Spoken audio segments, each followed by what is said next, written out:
Le ciel, lorsqu'il devient violent, peut être le pire ennemi des avions. Et n'importe quel pilote sensé évitera comme la peste un cumulonimbus de rage.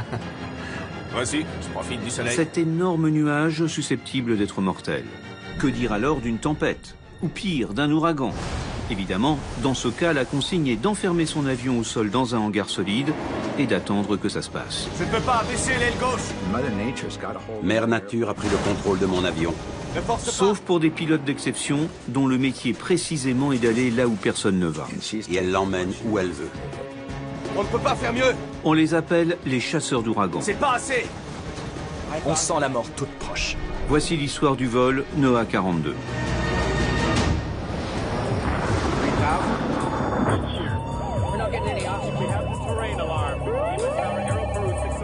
We are in an emergency.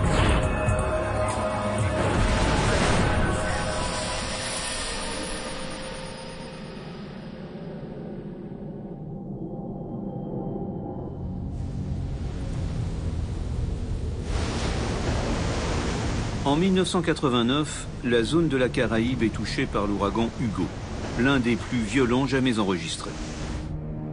Le monstre de 600 km de large s'est formé en plein océan et progresse lentement vers l'ouest en direction du golfe du Mexique et des côtes américaines. Partout, des Antilles à la Floride, les populations se préparent à affronter des vents de 250 km/h. Tout le monde redoute le pire. Pour étudier de plus près l'imposant phénomène météorologique, une équipe de scientifiques s'apprête à procéder à des prélèvements. Tu as 90? Moi j'ai 95 ici. En plein milieu de l'œil du Je vais cyclone. vérifier. À chaque fois que vous approchez un nouvel ouragan, vous avez ce petit frisson de trac et d'anxiété. Vous vous demandez à quoi il va ressembler. Ils ont tous leur caractère, ils ont tous leur personnalité. Et la plupart du temps, ils peuvent se montrer très méchants.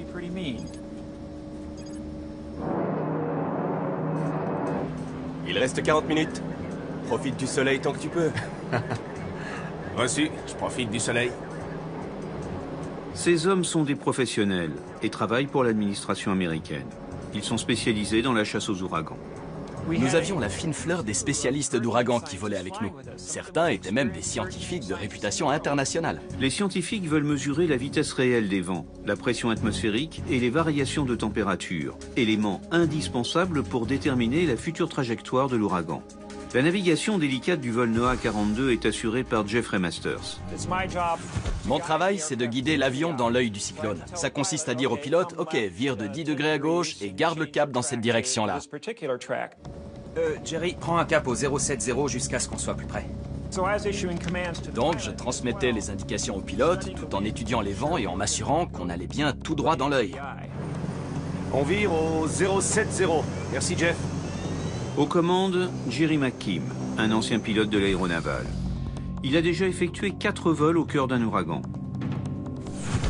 Les gens croient que nous sommes fous de voler dans les ouragans. Mais aucun de nous n'a envie de mourir, ni même de se blesser. On fait juste notre travail. Tu dirais quoi pour la vitesse? Je pense qu'on va se faire aspirer à l'intérieur. Essayons de maintenir 250 nœuds. Le commandant de bord s'appelle Lowell Genslinger, un des meilleurs spécialistes mondiaux en matière d'ouragan. C'était ma 13e saison. Cette pénétration était la 249e. Les premiers vols de reconnaissance au cœur des ouragans ont débuté dans les années 40. Et à 2 reprises, les choses ont mal tourné et 17 pilotes et scientifiques y ont perdu la vie. Je crois qu'il faut probablement avoir le goût du risque. Ça c'est sûr. Et tout le monde ne l'a pas forcément. L'appareil est un P-3 Orion. C'est un avion de patrouille maritime particulièrement solide, développé par la firme américaine Lockheed durant les années 50. Il est équipé de 4 puissants moteurs à hélice, une puissance indispensable pour lutter contre la violence des vents au cœur des ouragans. C'est un avion très robuste. Il a des ailes courtes avec 4 gros moteurs. Il est très puissant, construit comme un tank. Il peut supporter de fortes turbulences. Il peut encaisser un coup et continuer en toute sécurité. C'est vraiment un bon avion. Les P3 sont des véritables laboratoires volants. Ils ont des équipements météorologiques qui valent plus de 10 millions de dollars et qui permettent d'obtenir les meilleures vues aériennes. À 45 minutes du cœur de l'ouragan, l'avion vole à moins de 10 000 pieds, un peu plus de 3 000 mètres d'altitude. Parmi les scientifiques à bord, Frank Marks surveille son écran radar tout en préparant la suite de la mission. On volait dans la zone et on avait une assez bonne image radar. On voyait que l'œil était très net et on était tous très concentrés sur la réalisation de cette expérience consistant à mesurer l'énergie de l'ouragan. Le but de l'expérience, c'était d'étudier les interactions de l'ouragan avec l'océan. Et pour ça, il faut voler assez bas au-dessus de l'océan. La mission nécessite un vol à basse altitude, environ 1500 pieds, quelques 500 mètres au-dessus de la mer, pour entrer dans le cœur de l'ouragan. À une demi-heure derrière le P3 Orion, un gros C-130 militaire se dirige lui aussi vers la zone perturbée. Vire à gauche maintenant pour pister Hugo au cap 066. Ça va être difficile de le louper.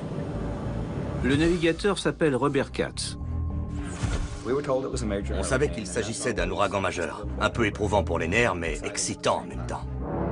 Les deux avions doivent travailler ensemble au cœur de l'ouragan pour déterminer précisément la puissance du phénomène et estimer sa dangerosité pour les populations lorsqu'il touchera les côtes. Si on garde ce cap, on devrait y aller tout droit.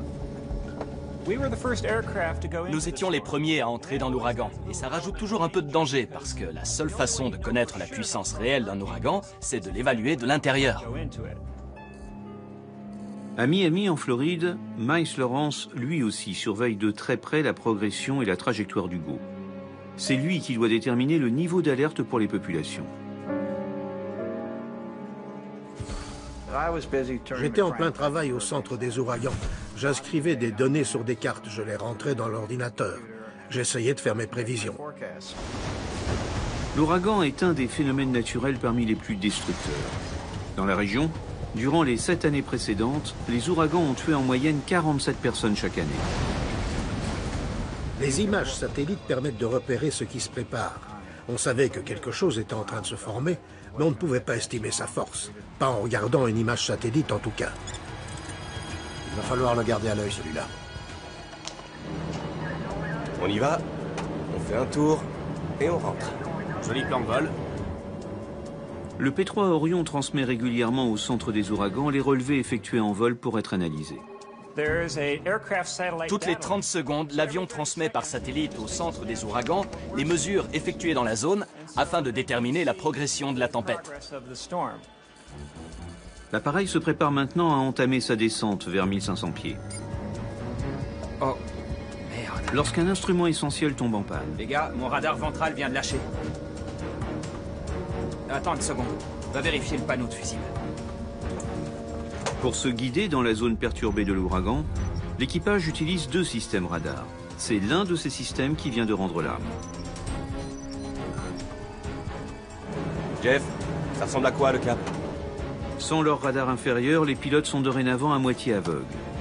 Oui, une minute. Le radar ventral vient de nous lâcher. J'ai un radar de pointe avant. C'est également un radar bande C, tout comme le radar ventral, mais pas aussi puissant. Le radar de pointe avant avait une portée plus courte. Impossible de détecter le mur de l'œil avec. Je vais essayer d'arranger ça. Je vais en parler avec le patron, d'accord?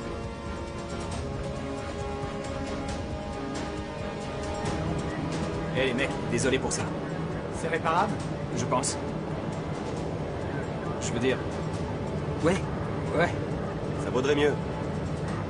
À l'arrière, les techniciens et les informaticiens essayent de le réparer. Ils doivent le faire repartir ou trouver une solution.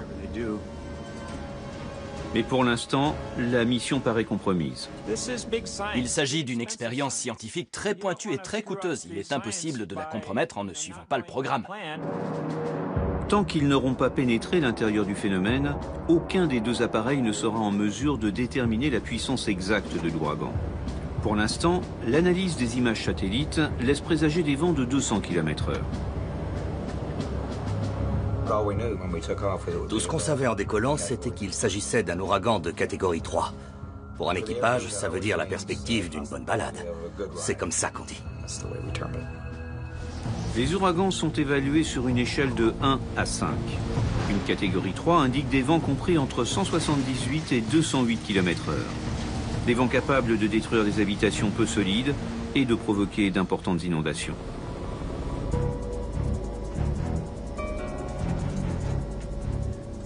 Le radar ventral du fuselage est resté en panne pendant environ 20 minutes et on a tourné en rond pendant tout ce temps-là en attendant qu'il répare. Ça correspondait à peu près au temps d'attente que nous avions estimé en termes de carburant nécessaire pour finir la mission. Bien, c'est génial. Salut Hugo, c'est bon de te revoir. Finalement, les ingénieurs réussissent à relancer le radar inférieur. Noël, le radar marche à nouveau.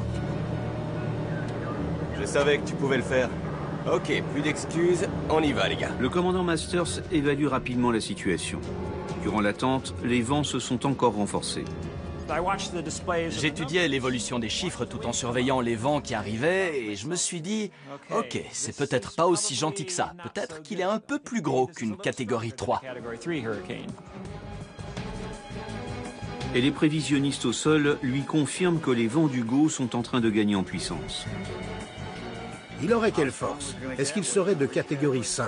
Est-ce que les vents atteindraient les 240 km/h ou est-ce qu'ils se maintiendraient à 200? Je n'en avais aucune idée. Cette tempête pourrait causer de gros dégâts si elle atteint les côtes. Le P3 Orion est maintenant sur le point d'entrer dans la zone turbulente de l'ouragan. Quelqu'un a une objection?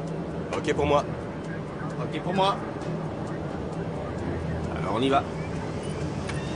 Les pilotes entament la descente pour rejoindre leur altitude d'entrée à 1500 pieds au-dessus de l'océan. Dans un ouragan, les vents sont plus forts à basse altitude. On appelle cette zone la couche limite planétaire. En volant à 500 mètres, vous êtes probablement au niveau où les vents sont les plus puissants. Et là, on était à 450 mètres. 4000 pieds. La basse altitude est donc le meilleur endroit pour observer le phénomène. Garde le cap. Mais c'est également le plus dangereux. 3000. Plus vous êtes bas dans la tempête, plus vous subissez sa violence. À 6000 mètres, elle peut être puissante, elle peut même être violente, mais pas autant qu'à 300 ou 450 mètres. Vous n'avez pratiquement pas de marge de manœuvre quand vous êtes à 450 mètres d'altitude dans une tempête. Des courants descendants peuvent brutalement vous faire perdre 150 ou 300 mètres sans que vous ne puissiez rien y faire. Noël, on dérive là. Pour l'instant, l'indispensable radar inférieur semble tenir le coup. Gagnons 10 degrés de plus à gauche. Reçu, 10 degrés à gauche. Cap 080. Virage à gauche au 080. Alors que le P3 Orion entre dans la tempête à 1500 pieds, le C-130 suit la même trajectoire, mais beaucoup plus haut, à 10 000 pieds, plus de 3000 mètres. Ils nous ont précédés d'environ 30 ou 45 minutes dans l'ouragan. Noah 42, ici Teal 57. Confirmez que vous traverserez le mur de l'œil à 1500 pieds.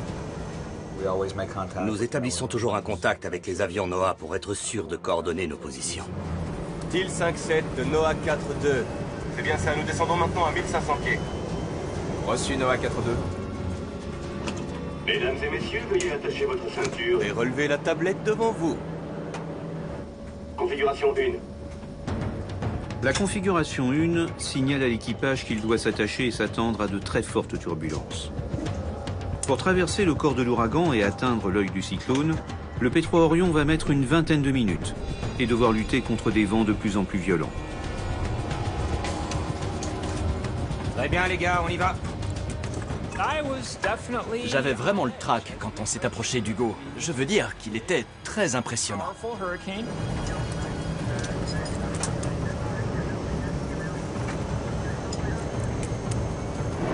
Le vol Noah 42 aborde maintenant le bord extérieur de l'ouragan, composé d'enchaînements de cellules orageuses.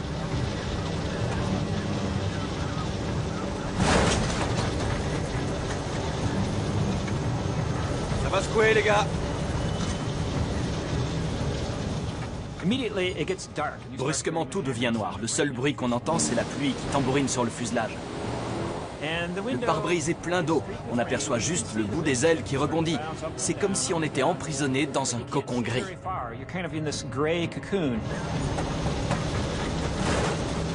Sérieux? C'était très brutal. On était projeté dans tous les sens avant même d'atteindre le mur de l'œil. Pas au point de perdre le contrôle, mais quand même très secoué. Pour maîtriser les commandes, le commandant prête main forte au copilote. 2 contre 1. Maintenant, c'est équitable. Ouais. Les commandes sont connectées. Donc, quand un pilote vire à gauche, l'autre vient avec lui. Ils se coordonnent pour maintenir le niveau des ailes à plat et surveiller le roulis. On ne voit rien. Il n'y a pas de repères au sol ni dans le ciel. Vous ne voyez absolument rien. Vous volez aux instruments en vous repérant à votre tableau de bord, à vos jauges de vitesse et d'altitude, et à tous les instruments qui sont là, dans le cockpit, pour vous guider.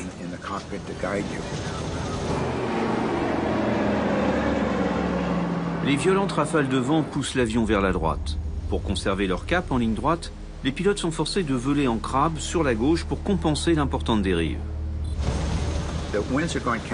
On a les vents contraires quand on rentre dans le mur de l'œil du cyclone. Donc, ils viennent sur ma gauche. Et je dois garder le nez de l'avion dans le sens du vent pour maintenir mon cap. C'est un moment très critique. Donc, on progressait en crabe à au moins 45 degrés. Ce qui veut dire qu'on visait 45 degrés à gauche de notre axe. Ça veut dire qu'on doit oublier le cap de l'avion. On doit penser uniquement à la trajectoire à suivre. Noël, on sort de la trajectoire. Il faut que tu gagnes 5 degrés à gauche. Reçu, 5 degrés à gauche. 5 degrés à gauche. Fastoche, pas trop loin. On est sous une pluie torrentielle. Le vent devient de plus en plus fort. Malgré les conditions extérieures apocalyptiques, les techniciens commencent à collecter les données pour leur mission. Comme on s'attendait à un ouragan puissant, il ne nous restait plus qu'à suivre le plan prévu. Le flot de données est aussitôt transmis au Centre national des ouragans.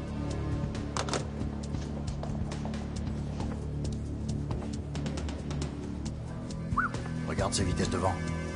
Et les premiers relevés indiquent des vents de plus en plus rapides et une pression de plus en plus basse. L'ouragan est en train de prendre de l'ampleur. Je crois que cette tempête va être terrible. On s'attendait à un ouragan de catégorie 2, voire 3, mais là on se trouvait face à quelque chose qui approchait la catégorie 5. À bord du P3 Orion, Jeffrey Masters en arrive à la même conclusion. Pourvu que je me trompe. Pourvu que je me trompe vraiment. Il n'y avait eu qu'un seul ouragan de catégorie 5 enregistré si loin à l'est, et je n'avais jamais pénétré un ouragan aussi puissant à une altitude aussi basse. Pour qu'un ouragan soit classé en catégorie 5, les vents doivent dépasser les 250 km/h. À une telle vitesse, ils sont alors capables d'arracher des bâtiments de leur fondation. Quant à voler dans de telles conditions, c'est juste le plus grand défi que puisse relever un pilote.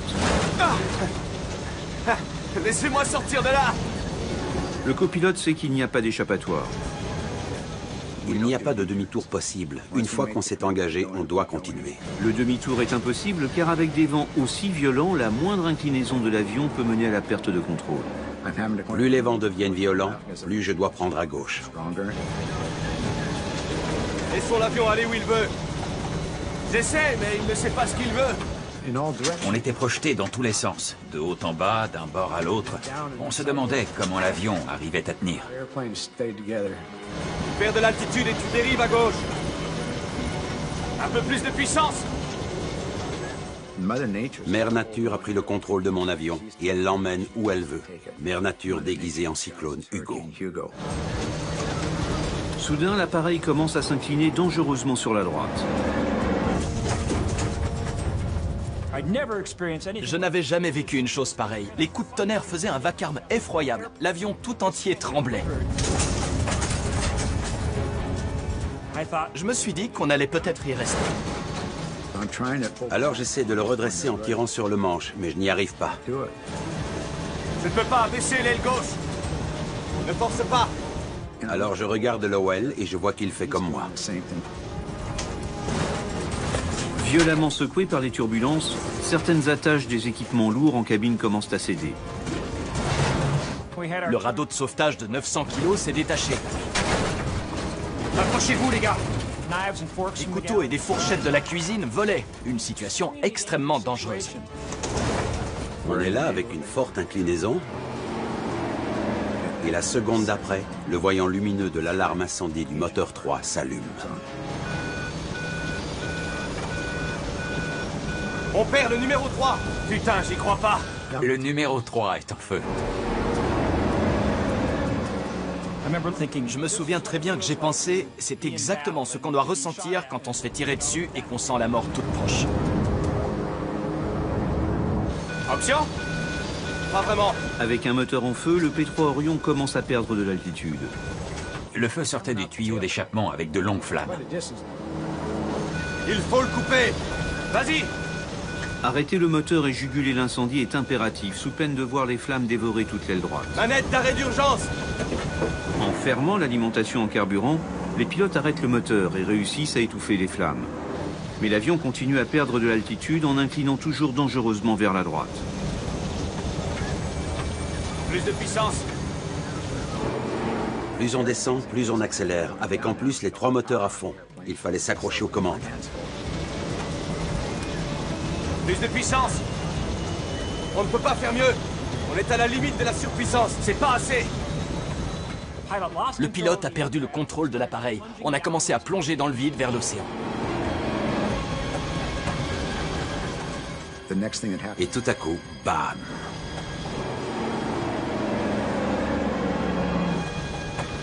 L'œil du cyclone. Merci, mon Dieu.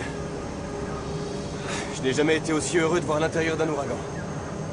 Aux commandes de leur avion blessé, les pilotes sont soulagés de retrouver l'atmosphère apaisée de l'œil du cyclone. C'est un immense soulagement. On est dans l'œil. Et maintenant? Il faut monter. Ouais. De fait, il est urgent de reprendre de l'altitude. Ils sont à moins de 1000 pieds au-dessus des flots, à peine 300 mètres. C'était impossible d'imaginer un amérissage. La mer était déchaînée avec des creux de 18 mètres et personne n'avait envie de se retrouver là-dedans. Donc on ne voyait pas trop comment on allait s'en sortir. Car maintenant qu'ils sont entrés dans l'œil, ils vont devoir en ressortir. Sur 3 moteurs, faire une tentative à basse altitude serait un véritable suicide. Aucun chasseur d'ouragan n'avait jamais survécu à une situation pareille. Essayons de monter à 6000. Leur seul espoir est de faire une tentative à haute altitude, là où les vents sont moins violents. Mais encore faut-il pouvoir grimper avec un avion lourd en carburant et privé d'un de ses 4 moteurs. Je pensais que tel que les choses se présentaient, on avait une chance sur 3 d'y rester. Et puis ils sont confrontés à un autre problème. Le diamètre de l'œil du cyclone ne dépasse pas les 20 km. Pour rester à l'intérieur, ils vont devoir tourner en rond. Il fallait qu'on sache très vite comment cercler dans l'œil, car si on touchait à nouveau le mur, on risquait d'être irrémédiablement perdu. Je vote pour la gauche. Absolument. Gauche. Le P3 Orion entame alors une série de virages sur la gauche pour rester à l'intérieur de la zone calme. Mais la progression peu régulière de l'ouragan les oblige à des corrections de trajectoire permanentes. Tu dois avoir 2 points au nord-ouest. Ouais, je les ai.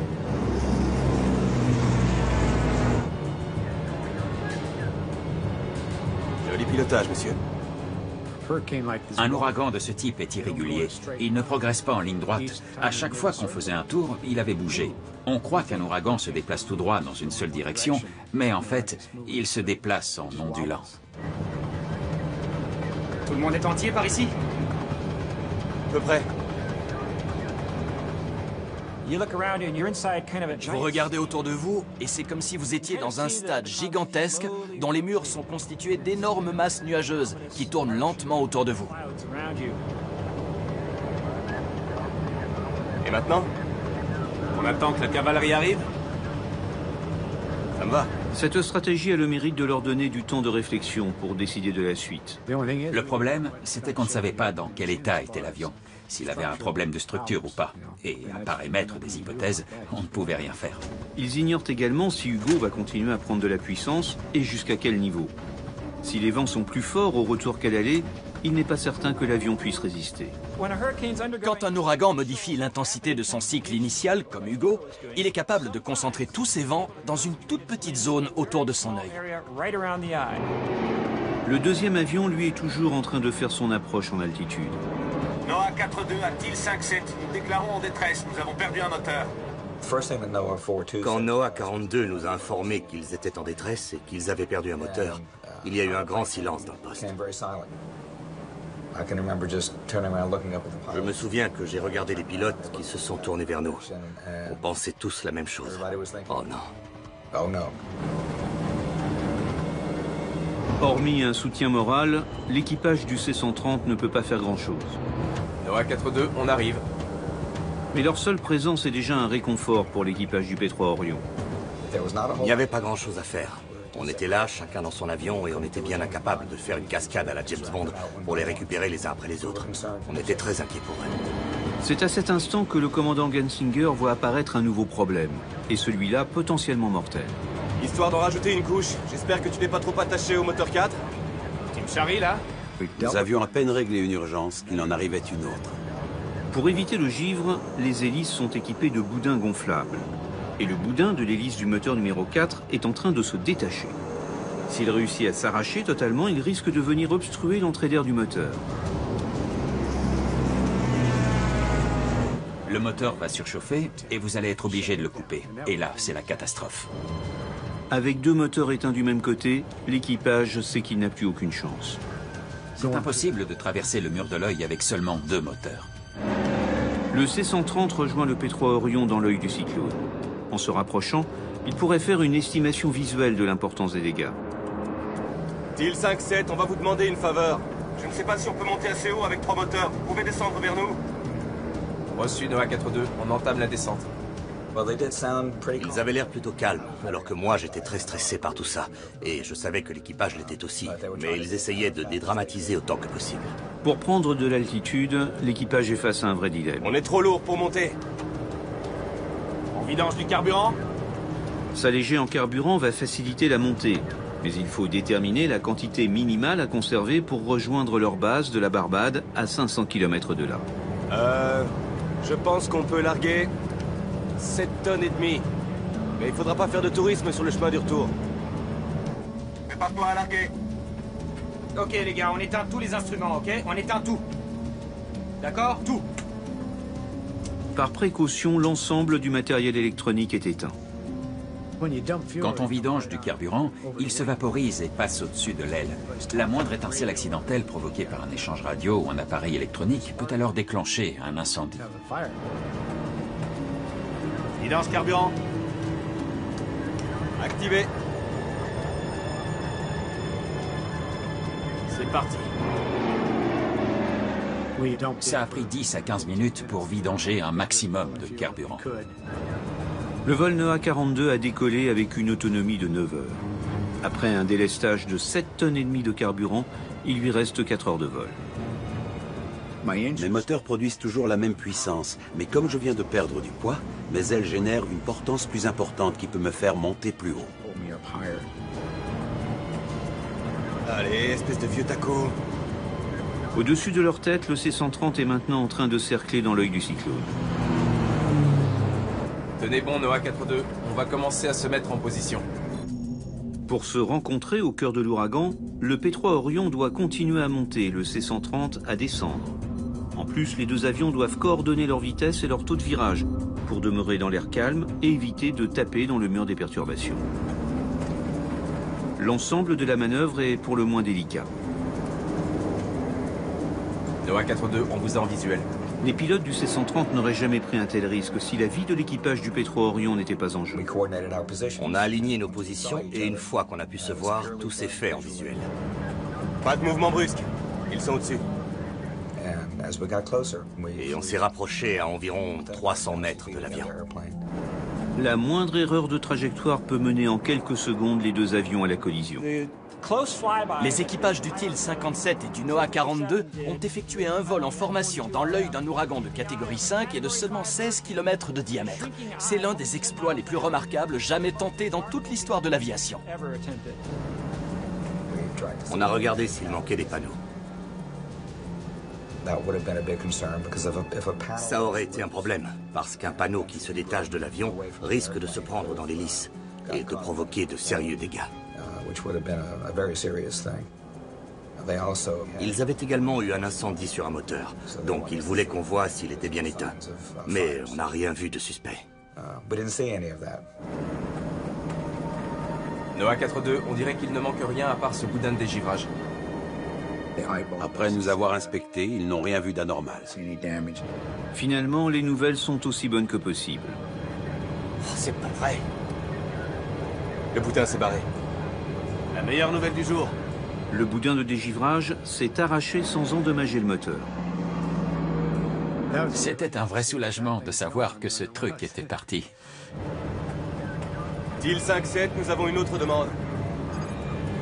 Il faut qu'on sorte de là, on va manquer de carburant. Vous pouvez nous aider à trouver une brèche? Bien reçu, on va voir ce qu'on peut trouver.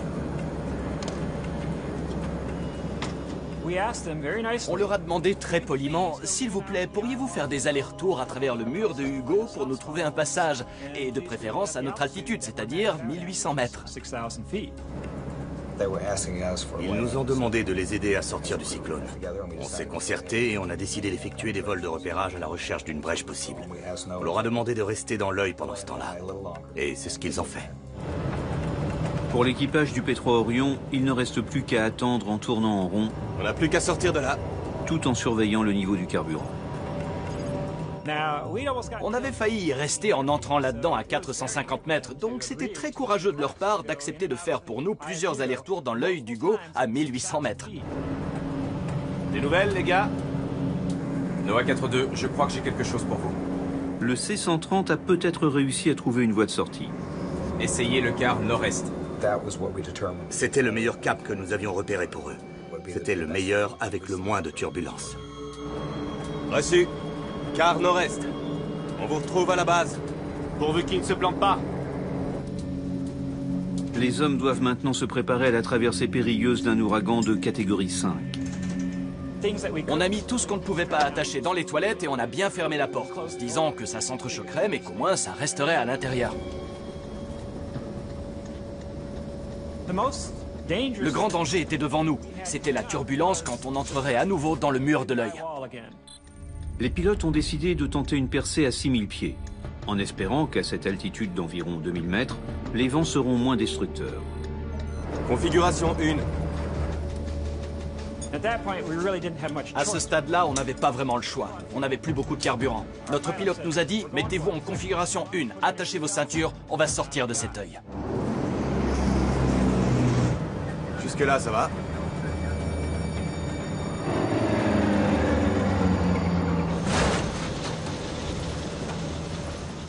On n'avait aucune assurance d'échapper à une autre panne qui nous précipiterait dans l'océan Atlantique.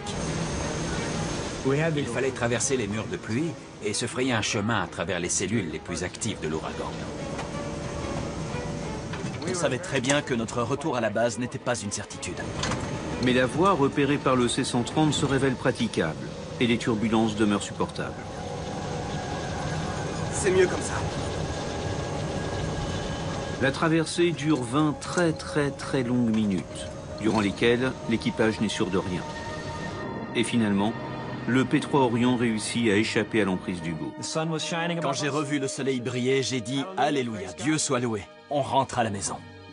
Oh mon Dieu.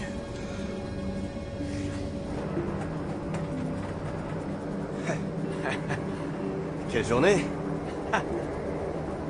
C'était un peu trop peinard, à mon avis. Teal 5-7, on s'en est sorti et... c'est à vous qu'on le doit. Ça fait partie du boulot. On vous retrouve au sol, les mecs. Au final, plus de peur que de mal. Tout le monde est sain et sauf et le vol retour vers la Barbade n'est plus qu'une formalité pour les deux pilotes. Sur le chemin du retour, on n'arrivait pas à réaliser ce qu'on venait de vivre. Mais une fois au sol, se pose la question de savoir pourquoi et comment l'équipage a pu se retrouver dans une telle situation. Le NOAA, le propriétaire de l'avion, déclenche une enquête technique confiée à Terry Landon. Il fallait absolument comprendre ce qui s'était passé pour que ça ne se reproduise pas. La première chose à faire, c'est de démonter ce moteur. Les jours suivants, du 17 au 23 septembre, Hugo a ravagé plusieurs régions dont celle de Sainte-Croix, ainsi que la ville de Charleston en Caroline du Sud. 49 personnes ont été tuées et les dégâts se sont comptés en milliards d'euros.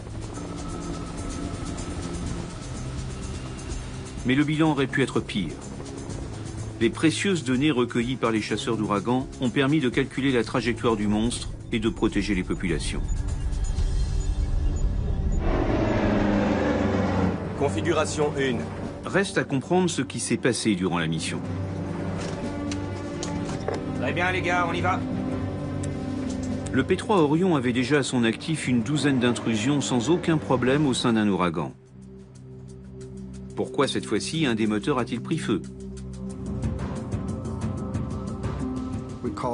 Nous avons fait appel à la maintenance de la base aéronavale de Jacksonville. Montrez-moi ça encore une fois. Ces gars-là sont capables de démonter et remonter un avion et de l'étudier sous toutes ses coutures. Ça devient un peu chaotique. Les techniciens suspectent les très fortes turbulences d'avoir endommagé le moteur, sans très bien savoir comment. Laissez-moi sortir de là! L'enregistreur de G dans le cockpit permet de déterminer entre autres la violence des turbulences. Qu'est-ce qu'ils se sont encaissés comme jet? L'appareil s'appelle un accéléromètre et permet de déterminer le niveau de pression subi par l'avion. L'unité de mesure est en G, pour le mot gravitationnel. Un G correspond au poids lié à la pesanteur terrestre. Subir 5 G revient donc à peser 5 fois son poids. Je ne peux pas abaisser l'aile gauche! Ne force pas! Le niveau de G enregistré au cours du vol dans Hugo se révèle largement au-delà des limites structurelles de l'avion. La résistance du P3 va de 3,5 G positif à 1 G négatif. L'instrument de mesure a enregistré des pressions allant de 5,8 G positif à 3,7 G négatif. Mais ces turbulences exceptionnelles peuvent-elles être la cause de l'incendie du moteur numéro 3? Les enquêteurs vont faire une découverte. Ça n'avait rien à voir avec la tempête. Qui, pour une fois, va innocenter le terrible Hugo. Ils ont découvert que le problème venait de l'unité de contrôle du carburant. En fait, c'est le système de régulation en alimentation du carburant du moteur qui s'est révélé défaillant. Les gars de la maintenance ont dit que le problème ne venait ni de la turbulence, ni de la puissance. Un problème qui, d'après les archives de l'aéronavale, est loin d'être une première. Et il s'est avéré que le problème existait depuis longtemps dans l'aéronavale. La conséquence de la panne fut une suralimentation en carburant et le déclenchement d'un feu moteur. On perd le numéro 3! Putain, j'y crois pas! Ce jour-là, la malchance a voulu que l'incident survienne dans la pire des situations. Ça aurait pu se produire au décollage, ça aurait pu se produire en allant vers l'ouragan. Il faut le couper! Vas-y! Ça aurait pu arriver n'importe quand. Mais c'est absolument fou que ça se soit produit pile au pire moment. Manette d'arrêt d'urgence! Mais même si l'ouragan n'est pas directement responsable de la perte du moteur numéro 3, il a quand même causé de réels dommages sur l'appareil. J'espère que tu n'es pas trop attaché au moteur 4. Tu me charries là? En s'arrachant, le boudin dégivrant d'une des hélices a failli endommager un deuxième moteur. Une telle défaillance aurait été fatale. On a eu peur qu'il soit pris dans l'hélice et qu'il provoque l'arrêt du moteur numéro 4. Mais on a eu de la chance, ça n'est pas arrivé. Les enquêteurs se plongent dans les enregistrements réalisés durant le vol pour essayer de comprendre pourquoi Hugo s'est révélé nettement plus violent que la moyenne.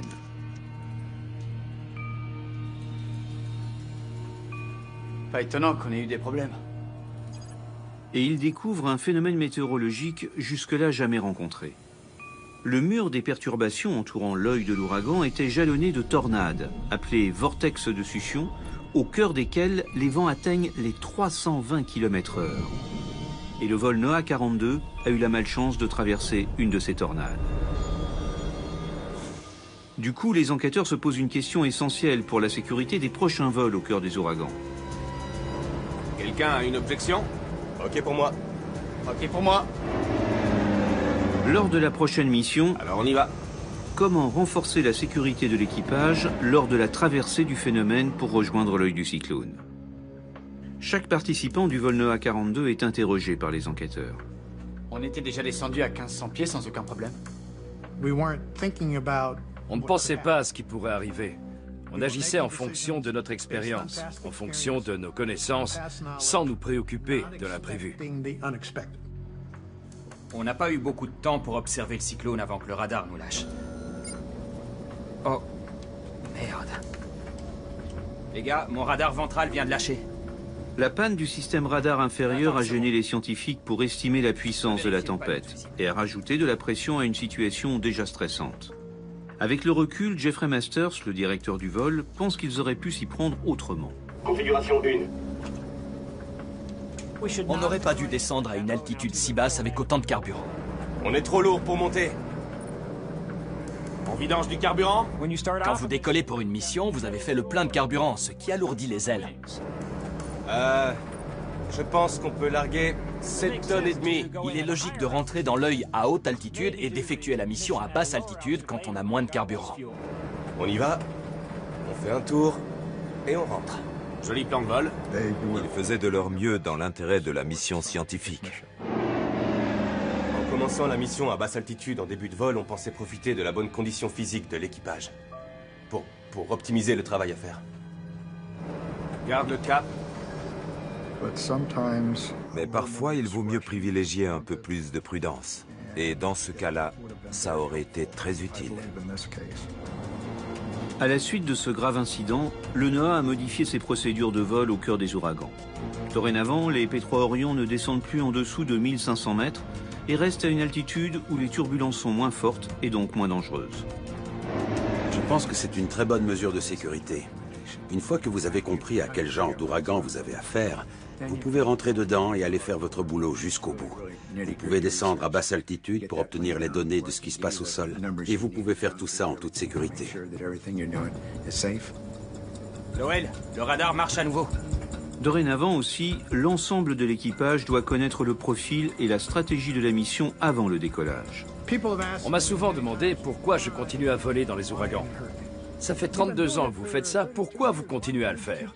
Je réponds que j'y retourne parce qu'à chaque fois, j'apprends quelque chose de nouveau. Et les météorologistes le confirment, les mesures effectuées dans de telles conditions permettent réellement d'améliorer les prévisions d'ouragans et de sauver de nombreuses vies. Ça coûte des millions et des millions de dollars d'évacuer un tronçon de côte. Si on pouvait réduire ça en étant plus précis, ce serait déjà fantastique. Si seulement on ne pouvait évacuer que 10 ou 15 kilomètres de côte en étant certain de faire la totalité du travail. Je crois que l'enjeu est là. Réparé, le P3 Orion a été remis en service et depuis 1989, il a réalisé des prélèvements dans 30 ouragans différents. Pour moi, Hugo, c'est le souvenir inoubliable du travail en équipage. J'ai réalisé plus de 200 pénétrations d'ouragans dans toute ma carrière. Je ne me souviens pas de tous, mais je me souviens de Hugo. Un peu plus de puissance! Il y a une seule raison pour laquelle j'étais là-haut. Pour faire mon travail. Vas-y! Je crois qu'il a accompli un fantastique boulot de pilote. Joli pilotage, monsieur. Et tout le monde à bord a fait du bon boulot. Accrochez-vous, les gars! Nous étions au mauvais endroit, au mauvais moment, au-dessus de l'océan. Et on a beaucoup de chance d'être encore en vie. Alléluia.